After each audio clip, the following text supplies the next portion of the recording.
Around the world today, people are taking to the streets in protest. It is called the Global Climate Strike Movement. Hundreds of thousands of people across the globe skipped school or work to urge their lawmakers to take action to combat climate change. Here is a look at some strikes in the U.S. In the top left, demonstrators in downtown Los Angeles. Next to it, the strike in Seattle. In the bottom left, an aerial view of people demanding climate change in Portland. And in the bottom right, thousands took to the streets in San Francisco. Cal Poly joined in on the climate change strike with students hoping it will make a difference. KSBY News reporter Michael Torres is at Cal Poly with that story. Michael? Well, Richard and Karina, hundreds of people gathered here at Cal Poly this afternoon to raise awareness of climate change. From signs and posters to speakers and a campus-wide march, those who were involved took it upon themselves to call for action. The climate change strike is not only happening across the globe.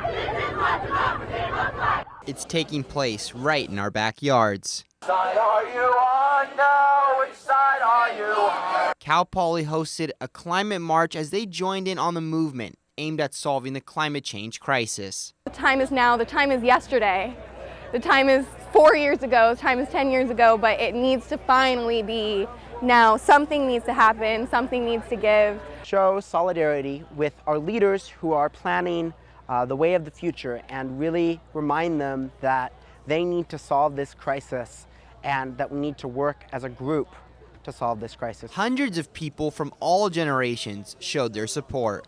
The thing about climate change and the movement is it's the really small choices. It's the small impacts you don't even realize you're having when you support a certain brand or you support packaging that isn't sustainable. They're hoping rallies like this will urge others to take action. Raising awareness, letting people know that we're here, we're loud, we care, and this is important to so many people, and it should be important to our legislators. If you're a senator or a representative that is questioning whether or not you should stand up for climate change, you have the voting power behind you that will vote you back in if you do, and if you don't, the voting will do the same and we're going to vote you out. Save our Earth!